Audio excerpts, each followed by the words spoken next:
Hello दोस्तों, स्वागत है आपका इन्फॉर्मेशन ज्ञान और हिस्ट्री की क्लास में। तो देखिए, आज इस वीडियो में पढ़ने वाले हैं जो चाणक्य जी के द्वारा एक बुक लिखी गई थी जिसका नाम था अर्थशास्त्र। तो उसके बारे में काफ़ी डिटेल में हम पढ़ने वाले हैं, क्योंकि यहाँ से भी हमें काफ़ी सारे पॉइंट्स मिलते हैं जिससे हम जो मौर्यास की हिस्ट्री है उसको रिकलेक्ट कर पाएँ और कंस्ट्रक्ट कर पाए हैं। और पिछली वीडियो में हमने देखा काफ़ी सारे पॉइंट्स जहाँ से हमने काफ़ी सारे जो पुरानास वगैरह हैं जो वहाँ से भी हमने काफ़ी सारे पॉइंट्स को लिया है और जो मौर्यास की हिस्ट्री है उसको रिकंस्ट्रक्ट करा है ताकि हम अच्छे से इनके बारे में स्टडी कर सकें। तो इस वीडियो में हमारा फोकस रहेगा अर्थशास्त्र के ऊपर, काफ़ी डिटेल में हम इसके बारे में पढ़ेंगे। अब बात करते हैं वीडियो की। तो देखिए, ये जो हिस्ट्री की वीडियो है वो सारे ही एग्जाम्स के, सारे ही कॉम्पिटिटिव एग्जाम्स के पॉइंट ऑफ व्यू से रिलेवेंट रहने वाली है। और अगर आप अपनी अवेयरनेस को बढ़ाना चाहते हैं, इन्फॉर्मेशन लेना चाहते हैं, तो उसके पॉइंट ऑफ व्यू से भी एक वीडियो काफ़ी रिलेवेंट रहने वाली है। तो चलिए वीडियो को चालू करते हैं। मैं हूं आपका दोस्त अरुण।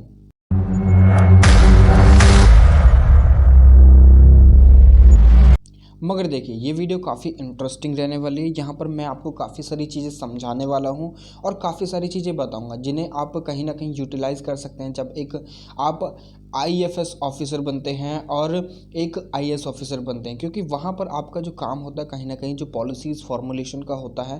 तो वहीं से जो ये वीडियो है ना कहीं जो इंटरनेशनल रिलेशंस हैं उनको भी कहीं ना कहीं मेंटेन करने में बहुत ज़्यादा लाभदायक होती है अगर हमें एक जो बेसिक लेवल की अंडरस्टैंडिंग हो तो।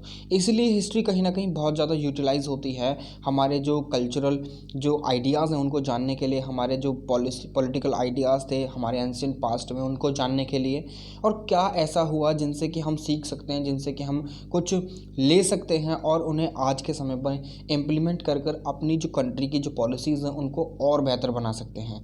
तो चलिए वीडियो को चालू करते हैं। यहाँ पर अर्थशास्त्र जो है ये एक बुक थी, ठीक है। अब ये जो बुक थी वो चाणक्य जी के द्वारा लिखी गई थी।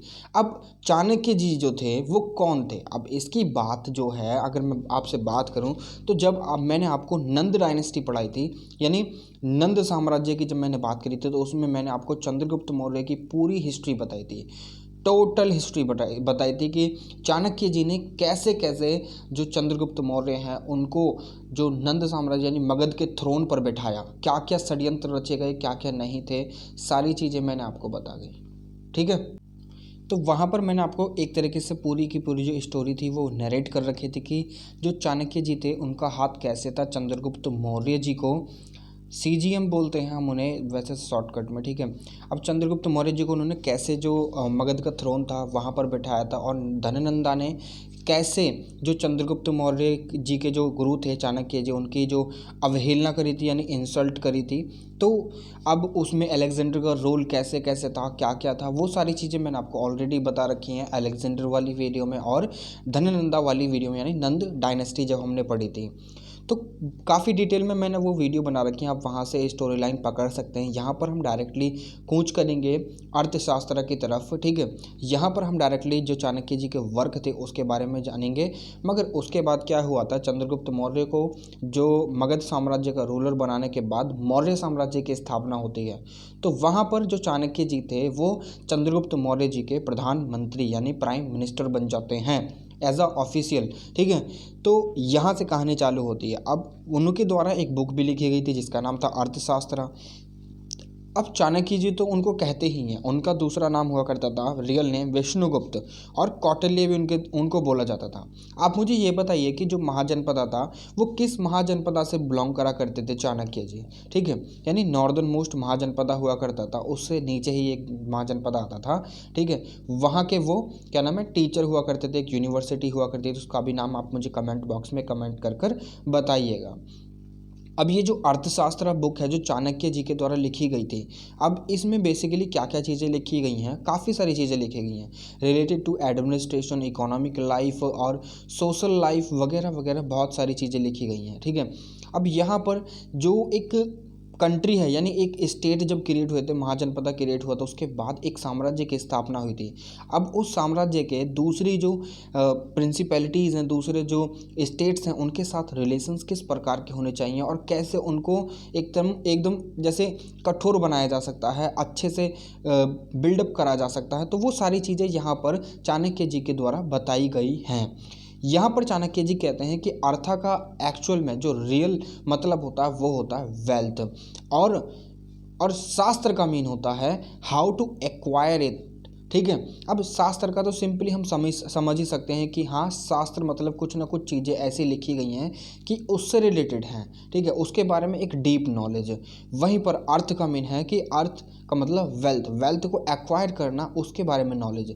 और वहीं पर अर्थशास्त्र खाली वेल्थ एक्वायर करने से रिलेटेड ही नहीं है, यहाँ पर हमें काफ़ी सारी चीज़ें पढ़ने के लिए मिलते हैं जो कौटिल्य यानी चाणक्य और यानी विष्णुगुप्त जी के द्वारा हमको बताई गई हैं। ठीक है, हमने कहीं ना कहीं जो मौर्य साम्राज्य की जो हिस्ट्री है, यहाँ से भी बहुत ज़्यादा इन्फॉर्मेशन कलेक्ट करी है और उसको रिकन्स्ट्रक्ट करा है, ताकि हम जो मौर्य साम्राज्य की हिस्ट्री को ईजीली विद ईज पढ़ सकें। ठीक है, अब यहाँ पर चाणक्य जी के द्वारा बुक ऑफ इकोनॉमिक्स के बारे में भी लिखा गया है। जो एक बुक है वो इकोनॉमिक्स से भी डील करती है, पॉलिटिकल साइंस से डील करती है, और उसमें जनरल एडमिनिस्ट्रेशन, जो एडमिनिस्ट्रेशन है वो बटा हुआ है, जैसे कि सिटी में, डिस्ट्रिक्ट में, प्रोविंशियल, म्यूनसिपल और विलेज लेवल पर।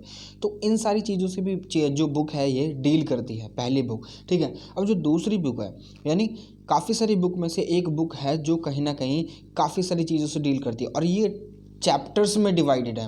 अब चैप्टर्स में भी काफ़ी सारी चीज़ें ऑलरेडी लिखी हुई हैं। ठीक है, जिसमें से जो पहला चैप्टर है वो कहीं ना कहीं जो राजा का रोल होना चाहिए ना, क्या होना चाहिए, वो उससे डिलीट करती है। ठीक है, अब एक राजा है, मैंने जब आपको लेटर वैदिक पीरियड पढ़ाया था तो वहाँ पर हमने जो है ना राजा के बारे में बहुत ही डिटेल में डिस्कस करा था कि एक राजा कैसा होना चाहिए, वो कैसे इलेक्ट होना चाहिए। आप मुझे बताइए कि लेटर वैदिक पीरियड में राजा कैसे इलेक्ट करा जाता था, कौन सी वो सभा थी, सभा समिति जो भी थी, आप मुझे बताइए। मैं यहाँ पर आंसर नहीं दूंगा, सभा समिति तो बता दिया मैंने, मगर आप मुझे बताइए कि कौन सी वो पर्टिकुलर एक कमेटी हुआ करती थी जिसके द्वारा राजा को इलेक्ट करा जाता था। ठीक है, और एक यहाँ पर पहले चैप्टर में लिखे राजा के अंदर क्वालिटीज़ किस किस प्रकार की होनी चाहिए, क्या वो वेलफेयर होना चाहिए, डेस्पोटिक रहना चाहिए, वो सारी चीज़ें भी कहीं ना कहीं ये जो चैप्टर है उसमें लिखी हुई है। उसके द्वारा उठाए जाने वाले safety measures, protection to his subjects.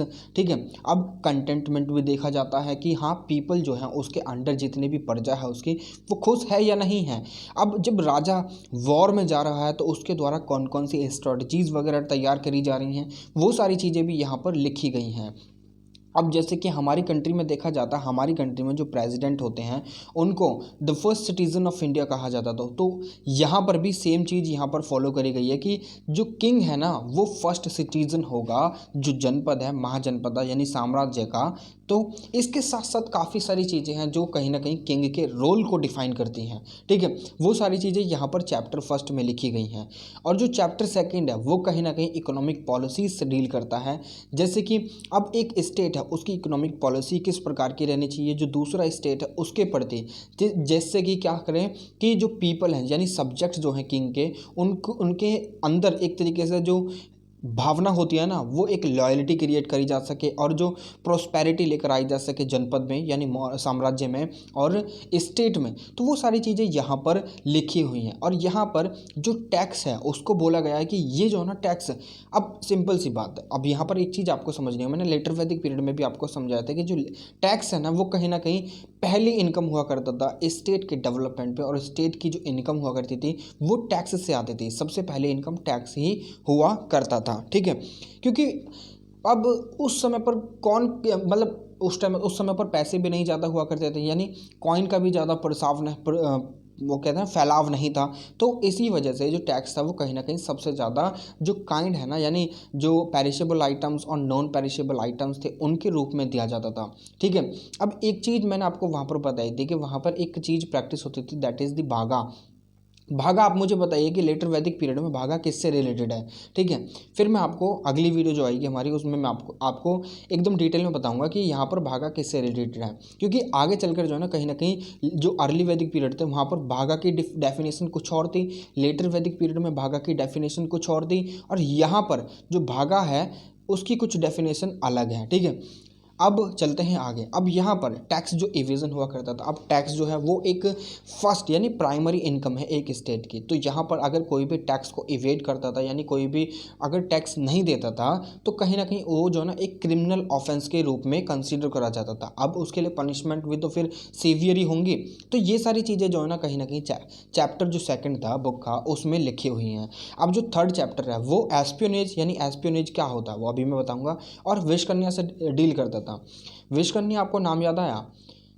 कौन थी वो विश कन्या, कौन थी? चलिए मैं बताऊंगा, अभी ध्यान, अभी पेशेंस रखिए, ठीक है। अब एस्पियोनेज के बारे में पढ़ लेते हैं पहले। एस्पियोनेज की अगर बात करें तो ये एक तरीके से स्पाई सिस्टम। अब जैसे कि हमारे यहाँ पर काफ़ी सारी एजेंसीज़ हैं, जैसे कि रॉ हो गई, research and analysis wing, CBI हो गई, ठीक है। अब काफ़ी सारी ऐसी ही बहुत सारी क्या एक और विंग थी जिसका नाम था त्रिनेत्रा, ठीक है। तो ऐसे ही काफ़ी सारी विंग है, जैसे कि अब अमेरिका में भी एफबीआई वगैरह है। I don't know FBI America की है और ब्रिटेन की है, बट हाँ है। तो ऐसे ही काफ़ी सारी जो इंटेलिजेंस एजेंसीज़ हैं वो कहीं ना कहीं वर्क करती हैं, ठीक है। अब वर्क करने के तौर पर ये ऐसे ही यहाँ पर हुआ करता था एक एस्पियोनेज सिस्टम। एस्पियोनेज सिस्टम में क्या होता था कि जो पीपल थे वो हर एक वर्ना से कलेक्ट करे जाते थे, यानी उठाए जाते थे, रिक्रूट करे जाते थे, और उनको काम दिया जाता था कि स्टेट में हर एक एक्टिविटी पर नज़र रखी जाए, ठीक है।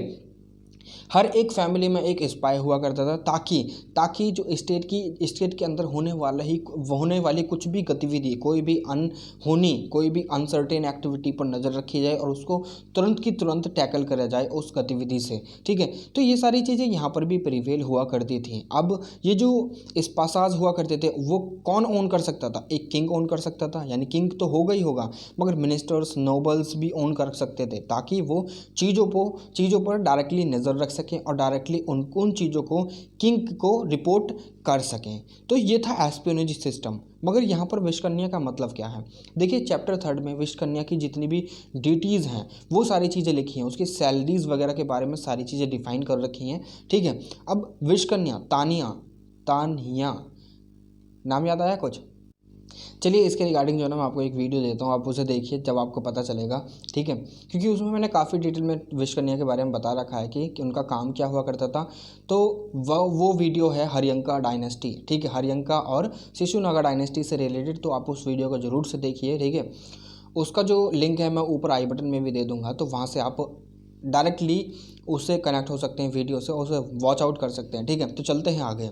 अब आगे अगर बात करें तो चैप्टर 4 में क्या है कि चैप्टर 4 जो डील करता है वो कहीं ना कहीं फॉरेन पॉलिसी, स्टेट की एक पर्टिकुलर राज्य की जो फॉरेन पॉलिसी है वो कैसी रहनी चाहिए। तो यहाँ पर जो चाणक्य जी थे उन्होंने मंडल थ्योरी भी प्रोपाउंड करी थी कि मंडल थ्योरी क्या होती है। मंडल थ्योरी, क्योंकि एक जो मंडल है अगर दूसरा मंडल इस यहाँ से मिल जाए तो अब दोनों मंडल के बीच क्या रिलेशन इस्टेब्लिश होने चाहिए, वो सारी चीज़ें मैं आपको अभी बताने वाला हूँ, ठीक है। कि एक जो फ्रेंड है वो कैसा होना चाहिए, एक जो एनिमी है वो कैसा होना चाहिए। अब देखिए, अब समझ लेते हैं इन चीज़ों को, ठीक है। तो ये जो चार्ट है ये आपको दिख रहा होगा, ठीक है। अब यहाँ पर यही चीज़ें आपको समझनी है। अब आपने ये तो सुना होगा कि अगर एक फ्रेंड है और दूसरा भी फ्रेंड है और तीसरा भी फ्रेंड, अब ये तीनों फ्रेंड है तो कहीं ना कहीं फ्रेंड, ठीक है। कोई भी दुश्मनी का कुछ भी झगड़ा वगड़ा नहीं है, ठीक है। वहीं पर क्या होगा कि अगर एक फ्रेंड है और दूसरा एनिमी है तो कहीं ना कहीं एक दूसरे के बीच में एनिमिटी क्रिएट होगी ना, तो इसका रिजल्ट क्या होगा? एनिमिटी, ठीक है। और वहीं पर एक एनिमी है और दूसरा फ्रेंड है तब भी एनिमिटी, ठीक है।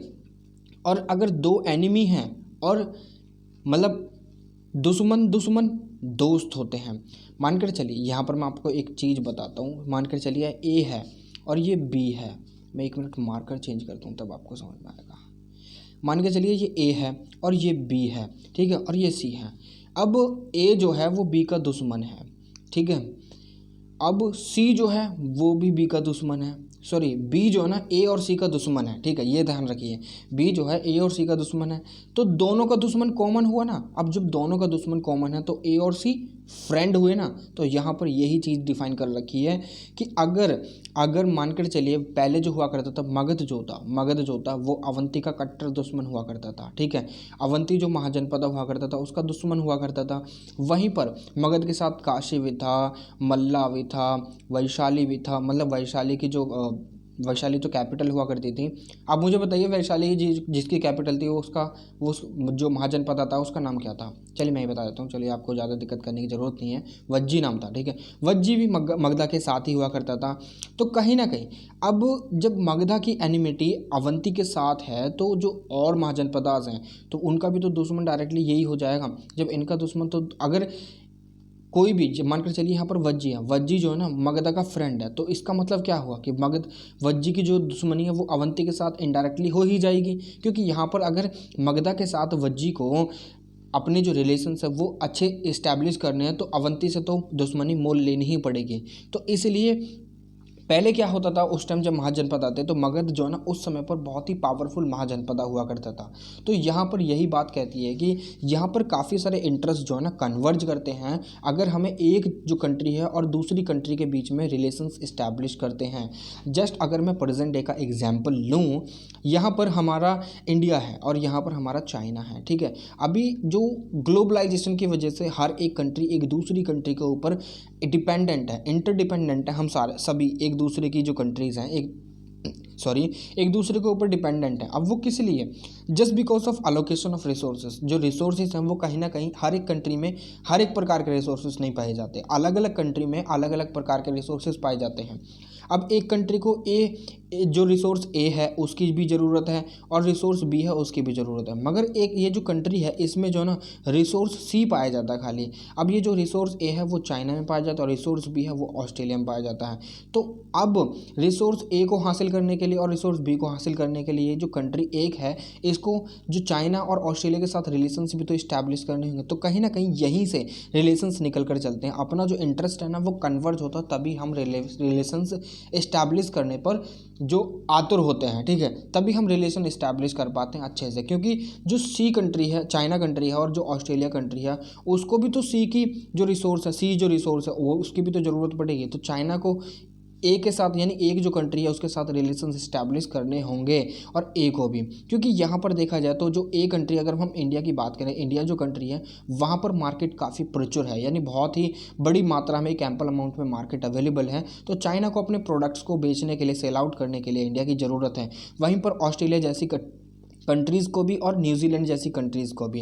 तो ये सारी चीज़ें यहाँ पर जब कन्वर्ज होती हैं ना, इंटरेस्ट कन्वर्ज होते हैं अलग अलग कंट्रीज़ के एक ही साथ एक ही जगह पर, तो कहीं ना कहीं रिलेशंस तभी इस्टेब्लिश होते हैं। अब ये वाला चार्ट किसका है ये भी मैं आपको बता देता हूँ। तो देखिए यहाँ पर ये जो चार्ट आपको दिख रहा है मैं आपको इसमें बताता हूँ। ये जो एक फ्रेंड है, यहाँ पर भी फ्रेंड है और यहाँ पर भी फ्रेंड है। आपको ये तो पता होगा कि फ्रेंड फ्रेंड फ्रेंड, दोस्त दोस्त दोस्त, कभी कोई दोस्त होता परमानेंटली? आज के समय में कोई दोस्त है? तो उस समय में भी कभी कोई दोस्त रहा होगा? देखिए कोई भी परमानेंटली कभी भी किसी का फ्रेंड नहीं होता, ठीक है। इवेंचुअली कभी ना कभी कोई भी एनिमिटी आ ही जाती है। कब कौन कब किसका एनिमी बन जाए, कब किसका दुश्मन बन जाए कोई पता नहीं। We can not trust even our own relatives, ठीक है। हम अपने रिलेटिव्स पर भी ट्रस्ट नहीं कर सकते।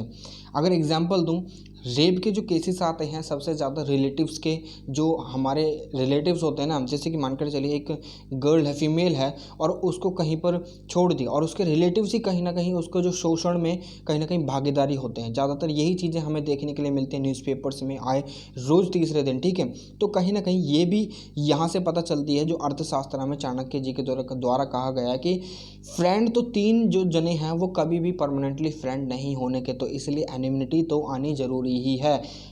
इवेंचुअली एनिमिटी बन ही जाएगी, ठीक है। अभी जो दूसरी जो कंडीशन है इसमें यही बताया गया है कि ये जो एनिमी है ना ये इवेंचुअली फ्रेंड बन जाएगा। जब इवेंचुअली फ्रेंड बन जाएगा तो 3 फ्रेंड आपस में रहेंगे नहीं, एनिमिटी ही क्रिएट होगी। क्योंकि कभी भी कोई किसी का परमानेंटली दोस्त नहीं होता, ठीक है।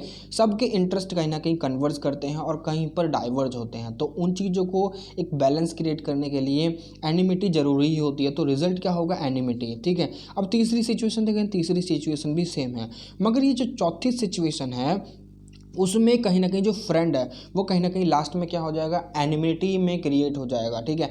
दुश्मन ही बन जाएगा इन दोनों का। एनिमी का भी, एनिमी का भी। जब ये तीनों आपस में ही दुश्मन होंगे तो फ्रेंडशिप तो ईजिली क्रिएट हो जाएगी। फिर वो किस लिए आगे आएंगे, वो अपने जो इंटरेस्ट है उसको कन्वर्ज कराने के लिए ही आगे आएंगे। अदरवाइज इन्हें एक दूसरे से कोई भी मतलब नहीं रहेगा, सब अपने जो राज्य है उसको एक्सपेंड करने के लिए आगे बढ़ते रहेंगे। ठीक है, यहाँ पर अर्थशास्त्र में चाणक्य जी के द्वारा यही चीज़ कही गई है। अगर आपको नहीं समझ में आई तो वीडियो को रिपीट कीजिए और दोबारा से समझिए। ठीक है, अब यहाँ पर आगे जो अर्थशास्त्र में मेंशन है वो पॉलिटिकल, इकोनॉमिक एंड सोसाइटी और रिलीजियस लाइफ जो मौर्यन एम्पायर की थी उसके बारे में काफ़ी सारी चीज़ें मेंशन करी गई हैं। तो यहाँ से भी हमें काफ़ी सारी चीज़ें जो है ना कलेक्ट करने के लिए मिलती हैं, पढ़ने के लिए मिलती हैं। और यहाँ पर दो जो कोर्ट हैं, दो सिस्टम ऑफ कोर्ट्स को इस्टेब्लिश करा गया था, जहाँ पर एक था धर्मस्तिया और दूसरा था कंतकशोधन। ठीक है, अब जो धर्मस्तिया जो कोर्ट था ये एक सिविल कोर्ट हुआ करता था, जहाँ पर जो पर्सनल लॉज वगैरह थे उनसे डीलिंग होती थी। यानी कोई भी सिविल मैटर आके लाइक मैरिज एंड ऑल और कोई भी फैमिली डिस्प्यूट वगैरह, तो वो सारी चीज़ें जो है ना यहाँ पर सॉर्ट आउट कर दी जाती थी। यहाँ पर एक ओल्ड मैन को बैठा दिया, जैसे कि आज के ज़माने में भी काफ़ी सारे गाँव वगैरह में आपने देखा होगा कि पंचायत एक बैठती है, then they will discuss the issue of a family and they will sort out that.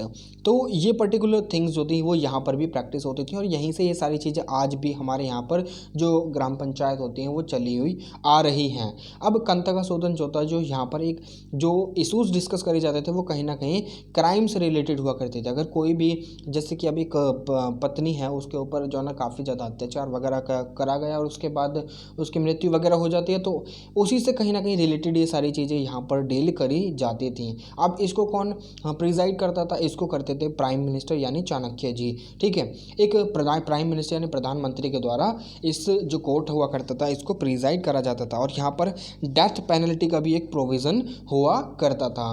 तो ये थे कोर्ट्स एंड ऑल। ठीक है, ये सारी चीज़ें यहाँ पर लिखी हुई थी। आगे अगर हम बात करें तो मौर्यन एम्पायर की जो पब्लिक वर्क वगैरह हुआ करते थे उसके बारे में भी काफ़ी ज़्यादा जो डिटेल में इंफॉर्मेशन हमें मिलती है इन सारे सोर्सेस में, जिसमें अगर हम बात करें तो व्रज भूमिका जो हुआ करता था वो पब्लिक वर्क का हेड हुआ करता था, यानी ऑफिशियल, इस डिपार्टमेंट का ऑफिशियल हुआ करता था, अधिकारी हुआ करता था, अध्यक्षा हुआ करता था। ठीक है, जिसको स्टेट के द्वारा अपॉइंट करा जाता था।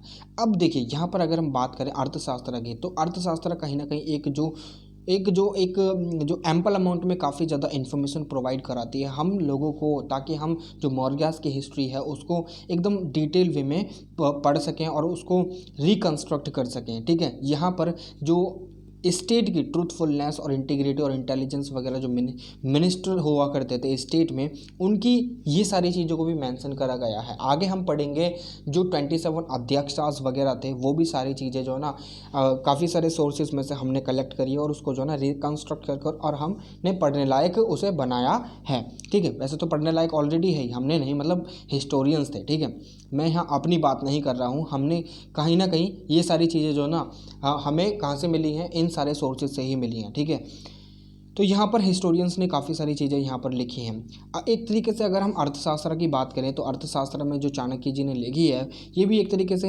हिस्टोरियन ही थे, ताकि जब इन्होंने हिस्ट्री वगैरह लिखी, ये सारी चीज़ें लिखी, तो आज के समय में कहीं ना कहीं हमें इन्फॉर्मेशन मिलती है तो हम इन चीज़ों को आसानी से पढ़ पा रहे हैं। ठीक है, अब अलॉन्ग विद दिस थिंग्स अर्थशास्त्र क्या मैंसन करती है, जो ऑफिशियल्स हुआ करते थे उनकी सैलरी वगैरह। ठीक है, अब जो टैक्स वगैरह कलेक्ट करा जाता था वो सारी चीज़ें भी।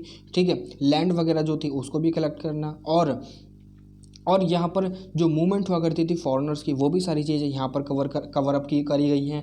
फॉरेस्ट कवर यहाँ पर कवर अप करा गया है। ठीक है, manufacturing of arms, irrigation facilities और किंग हुआ करता था, राजा हुआ करता था, उसकी लैंड वगैरह के लिए भी यहाँ पर काफ़ी सारी जो चीज़ें हैं यहाँ पर हमें मिलती हैं पढ़ने के लिए। ठीक है, यहाँ पर जो राजा की लैंड हुआ करती थी उसका बोला जाता था सिता, उसको सिता बोला जाता था। ये जो वर्ड है ना आपको याद रखना पड़ेगा। ठीक है, तो ये याद रखिएगा। तो ये थी अर्थशास्त्र के बारे में वीडियो। ठीक है, अब यहाँ पर अर्थशास्त्र के द्वारा कुछ और चीज़ें भी मेंशन करी गई हैं।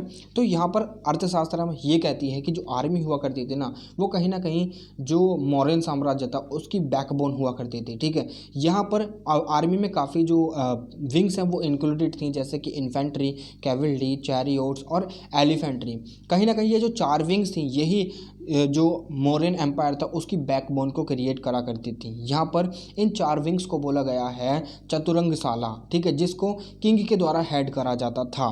ठीक है। अब यहाँ पर अर्थशास्त्र काफ़ी सारी जो वैल्यूज़ हैं उनको भी मेंशन करती है, जिसको हर एक इंसान को, हर एक व्यक्ति को फॉलो करना चाहिए। उनके द्वारा ये सारी चीज़ें लिखी गई हैं। इसमें बोला गया है साम दाम दंड भेद, जिसमें साम का मतलब है कि एक रिक्वेस्ट, यानी अगर आप रिक्वेस्ट करते हैं, अगर आप वो चीज़ें हो जाती हैं तो ठीक है, अदरवाइज दाम भी देकर देखिए, गिफ्ट वगैरह देकर देखिए, कभी मान जाए, अगर नहीं मानता तो दंड दीजिए, वॉर के लिए तैयार कर दीजिए, मगर दंड से पहले आपको भेजना पड़ेगा, उसको वार्निंग देनी पड़ेगी, उसमें डिवीज़न लेकर आना पड़ेगा, ताकि जब आप दंड देना तो आसानी से वो दंड उसको मिल जा सके। तो ये सारी चीज़ें यहाँ पर चाणक्य जी ने काफ़ी सारी चीज़ें बताई हैं इन चीज़ों के साथ भी, ठीक है। वैसे तो चाणक्य जी की जो बुक है वो काफ़ी डिटेल में है, बहुत बड़ी बुक है, मगर हमें जो ना जो चंद्रगुप्त मौर्य जी और मौर्य साम्राज्य के जो संदर्भ में हम इस चीज़ को पढ़ने वाले हैं, तो यहाँ पर हमें इतनी सारी चीज़ें पढ़ने के लिए मिलती हैं। मगर वहीं पर अगर हम पॉलिटिकल सिस्टम में की बात करें तो पॉलिटिकल सिस्टम में चाणक्य जी की जो थ्योरी हैं वो कहीं ना कहीं बहुत ही वास्ट हैं, तो यहाँ पर हम उन चीज़ों से डील नहीं करेंगे। यहाँ पर हम हिस्ट्री का जो पॉइंट ऑफ व्यू है उसी से डिस्कस करेंगे, उसी चीज़ को यहाँ पर डिस्कस करेंगे, ठीक है। तो ये थी वीडियो चाणक्य जी के अर्थशास्त्र के बारे में। आपको ये वीडियो कैसी लगी, do let me know in the comment box, और अगर आपको वीडियो पसंद आई तो do hit the like button और सब्सक्राइब जरूर कर दीजिए, ठीक है, सब्सक्राइब कीजिए। तो अगली वीडियो में फिर से मुलाकात होगी आपकी और मेरी एक और नई इन्फॉर्मेशन, एक और नई जानकारी के साथ। तो उसमें हम पढ़ने वाले हैं इंडिका बाय मेगास्थनीज, ठीक है। तो चलते हैं, फिर मुलाकात होगी आपसे। तो इस वीडियो में अब तक के लिए इतना ही। तो जय हिंद।